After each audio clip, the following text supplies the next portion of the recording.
লোকসভা ভোটের আগে নতুন করে নিজেদের শক্তি যাচাইয়ে নেমেছে বিজেপি। রাজ্যের জেলায় জেলায় নিজেদের সংগঠন আরও মজবুত করতে এবার হেভিওয়েট নেতারা নিজেরাই উদ্যোগ নিয়েছেন।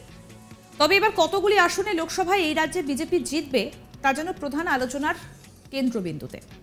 পুরুলিয়া জনসভা থেকে একটা হিসেবে যাবতীয় সবকিছুই যেন পরিষ্কার করে দিলেন বিরোধী দলনেতা শুভেন্দু অধিকারী।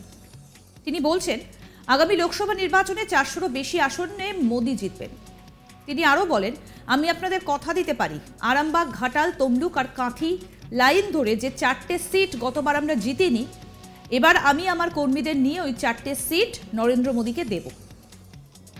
একই সঙ্গে পুরুলিয়ার বিষয়েও বেশ কনফিডেন্ট দেখালো শুভেন্দু অধিকারীকে।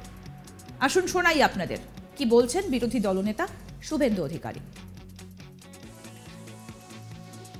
আগামী লোকসভা নির্বাচনে 400-র বেশি আসন মোদীজি জিতবেন।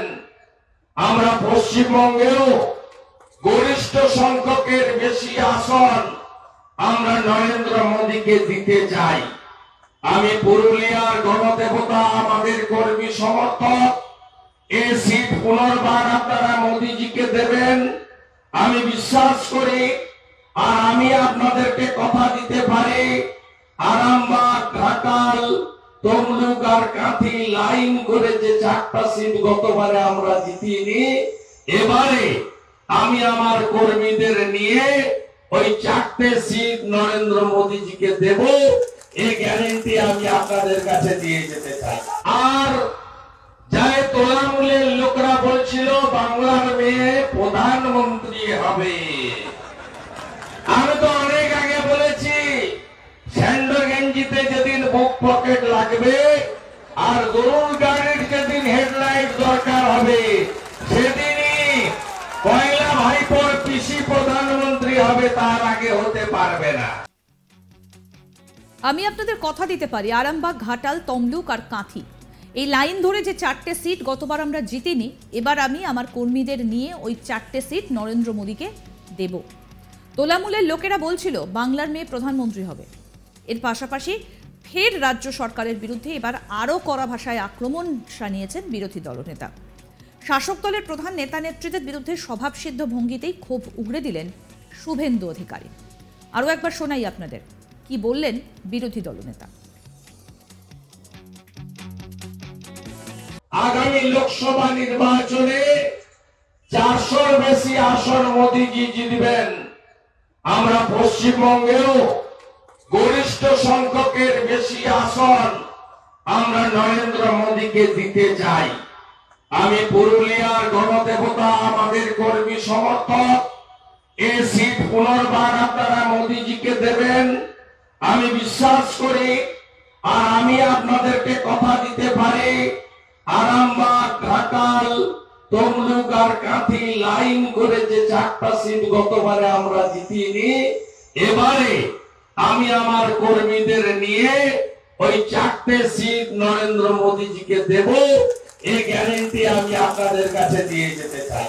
আর যাই তোলামূলের লোকরা বলছিল বাংলার মেয়ে প্রধানমন্ত্রী হবে, আমি তো অনেক আগে বলেছি, স্যান্ডো গেঞ্জিতে যেদিন বুক পকেট লাগবে আর গরুর গাড়ির যেদিন হেডলাইট দরকার হবে, সেদিনই পয়লা ভাইপোর পিসি প্রধানমন্ত্রী হবে, তার আগে হতে পারবে না।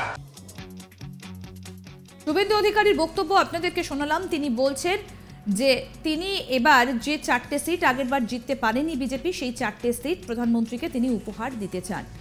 এখনো লোকসভা ভোটের দামামা বাজেইনি, অর্থাৎ 2024 সাল এখনো পড়েইনি।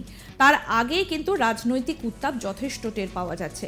একদিকে বিজেপি তারা আটঘাট বেঁধে নামছেন এ রাজ্যের কতগুলি আসন দখল করা যায় লোকসভা ভোটে, আর অন্যদিকে তৃণমূল কংগ্রেস তারাও কিন্তু কে কোন আসনে লড়বে সেটা নিয়েও ইতিমধ্যেই শুরু হয়ে গিয়েছে রাজনৈতিক চাপানোতর। একদিকে ইন্ডিয়া জোট বিজেপিকে ঠেকাতে তারাও ঐক্যবদ্ধ, কে কোন আসনে লড়বেন সেই একটা সূত্র তারা খোঁজার চেষ্টা করছেন। আর অন্যদিকে বিজেপি তারাও কিন্তু নিজেদের মতো করে ঘুঁটি সাজাতে শুরু করে দিয়েছেন। আর লোকসভা ভোটের আগেই নতুন করে নিজেদের শক্তি যাচাইয়ে নেমে পড়েছে বিজেপি। আর এই ডিসেম্বরের ভরা শীতেও রাজনৈতিক উত্তাপটা কিন্তু যথেষ্ট পরিমাণে অনুভূত হচ্ছে। আরও আপডেট পেতে আজ তাক বাংলার ইউটিউব চ্যানেল সাবস্ক্রাইব করুন, নোটিফিকেশন পেতে বেল বাটন অপশন প্রেস করুন। এই ভিডিও সম্পর্কে আপনাদের মতামত জানান, কমেন্ট করুন, শেয়ার করুন, হোয়াটসঅ্যাপে ফলো করুন আজ তাক বাংলা।